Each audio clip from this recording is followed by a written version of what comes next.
Hey, clase, Senior Boyle.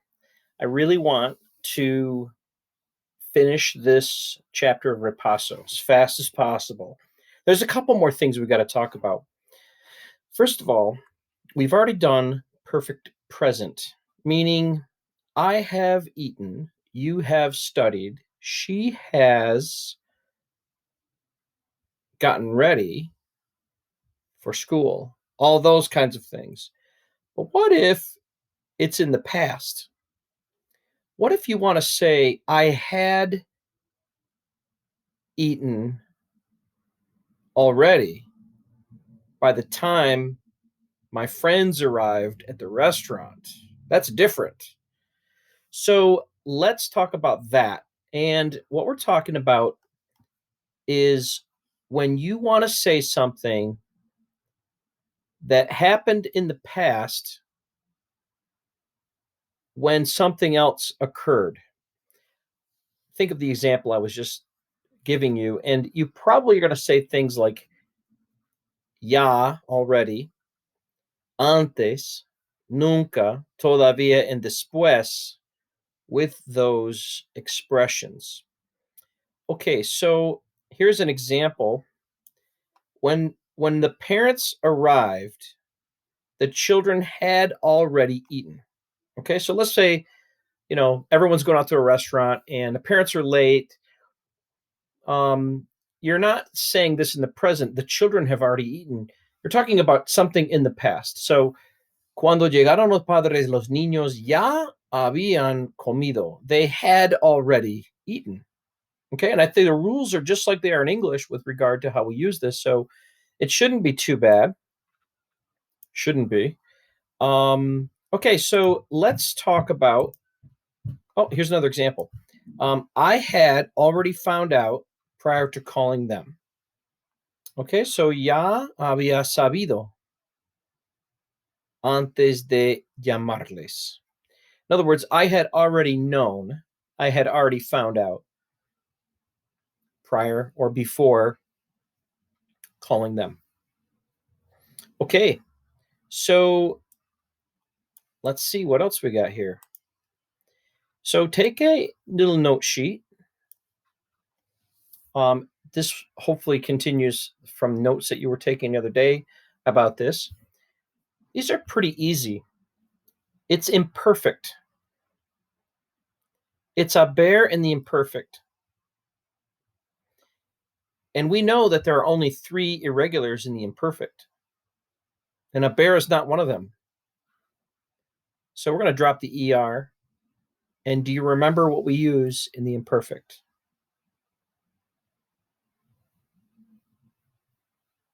Ia. So it's había, habías, había, habíamos, habíais, habían. Okay, I had eaten, you had eaten, he, she, usted had eaten, we had eaten, y'all had eaten, they had eaten. Okay, now maybe you're thinking, if you're awake, if you're intelligent, you might be thinking, isn't that how we use the word there was? Isn't that the same as the word there was in Spanish? Yes, it is. However, I'd like to clarify something. Remember, this is part of the perfect tense. This is the past perfect, and we're going to use these conjugations of haber plus the past participle, like we've already learned, those aren't going to change. Comido, estudiado, vuelto, puesto, all those. And that's how we're going to do this. That's the way I've taught you how to use these 2 words, haber plus past participle, to form that tense, the perfect tense. If you want to say there was, you're going to take the verb haber and you're going to put it in the imperfect all by itself, and you're only ever going to use this form here. There was, or there used to be, 2 chimneys standing in the field over in the industrial park. I don't know. Can't even think of examples off the top of my head. How do you say there were? Había. And it doesn't matter if there's 1 chimney, 2 chimneys, 3 chimneys. You're never going to say habían when you're talking about there was or there were. Había is how you say there was or there were. Okay? All right. So, hey, tell you what, let's do this. Let's break out of this. Let's go to this. Or paso 9. And what we're saying here on page 141, it's the same thing we just talked about. So when we say yo había llegado, we're saying I had arrived. Yo había comido, I had eaten, and so on and so forth. I'm not going to read all these examples to you. This past perfect, some people call it the pluperfect. It talks about an event that happened prior to another past event that is further removed in the past. Let's read a couple of examples. Yo ya me había despertado cuando sonó el despertador. I had already woken up. I had already awakened when the alarm clock went off. The past action that took place before the alarm clock went off can be expressed in the past perfect. Now, could you say, I woke up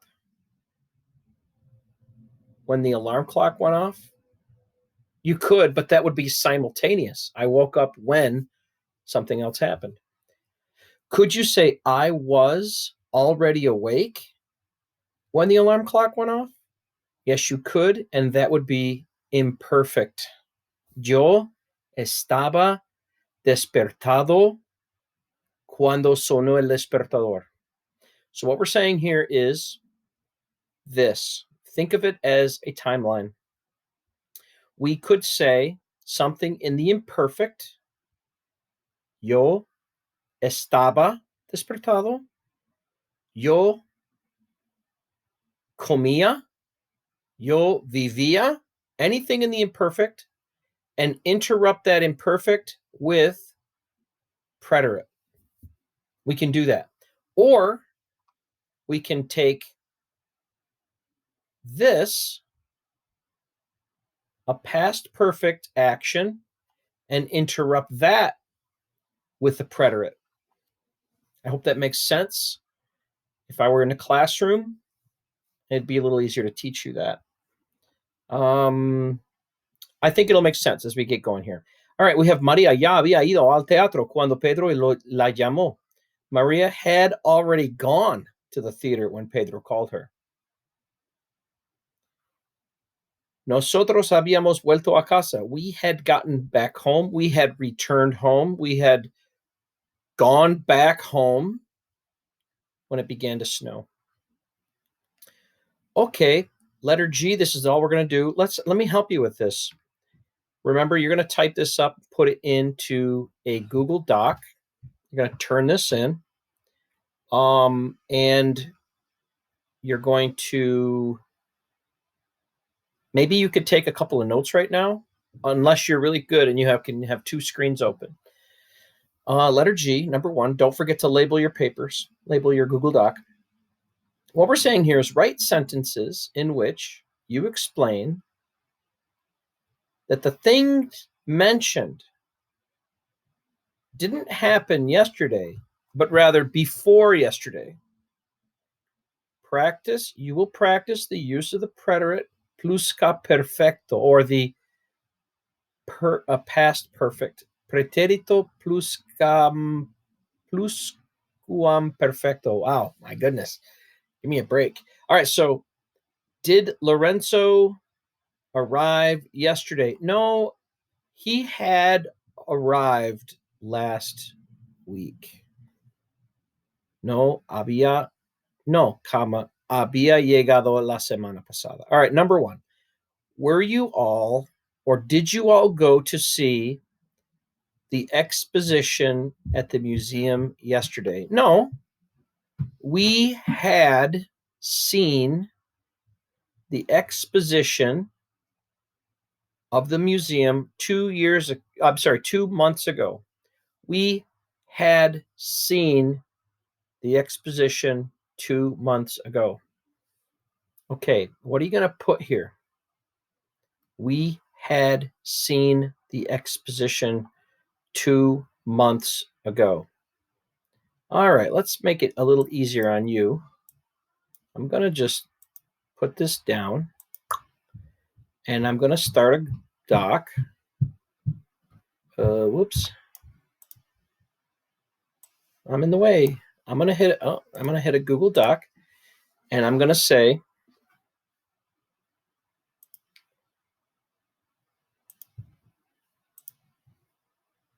we had seen the exposition 2 weeks ago.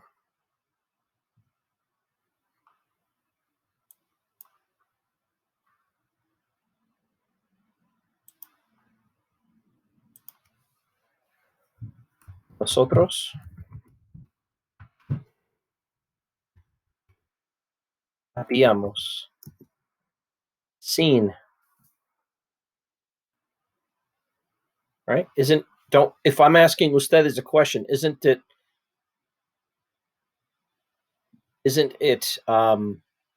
nosotros in the answer? And it's asking, did you go to see? So I guess you could answer it in a couple of different ways. You could say, we had gone to see. Ido, this is the verb ir. How do you get a past participle out of ir? Well, you drop the ir and you add ido, and there you go. So nosotros habíamos ido. We had gone a ver la exposición, blah, blah, blah. And it was like 2 weeks ago. Another thing you could say is nosotros habíamos visto la exposición. In other words, we had seen the exposition. Now, let's go back to this one. Hey, think of this in English. Hey, did you guys go to see the exposition in the museum yesterday? No, we went 2 weeks ago. That's preterite. Could you say that? Sure. But not if you're doing an exercise in the book. We had gone to see it 2 weeks ago. We had already gone to see it 2 weeks ago. That's why we didn't go yesterday. Okay. All right, number 2. Did Amelia cut her hair day before yesterday? No, she had already cut her hair Saturday. Okay. She had already cut her hair Saturday. No. I guess we're supposed to say no to this as well. No. Amelia. No, let's throw a ya in there. Why not? Ya. Okay, now the verb is cortarse el pelo. Se cortó is the preterite. The verb is cortarse el pelo. So how are you going to handle that? Se había cortado el pelo ante. No, it wasn't anteayer. It was Saturday. El sábado. Okay, so Emilia already had, and then the se goes with cortado. cortarse. Okay. And then you have el pelo. Let's do one more together. And then I'll cut you loose. Number 3. Did Richard and Leonor get married in April? No, they had gotten married 2 months previous. Se casaron Ricardo y Leonor en abril. No, they had already gotten married, or they had gotten married 2 months prior. No. Let's say ellos too, because we know who we're talking about. We don't have to say their names again, Ricardo y Leonor. So let's just say they had gotten married. Well, the verb to get married is casarse. We also have the verb haber in here. Haber comes first.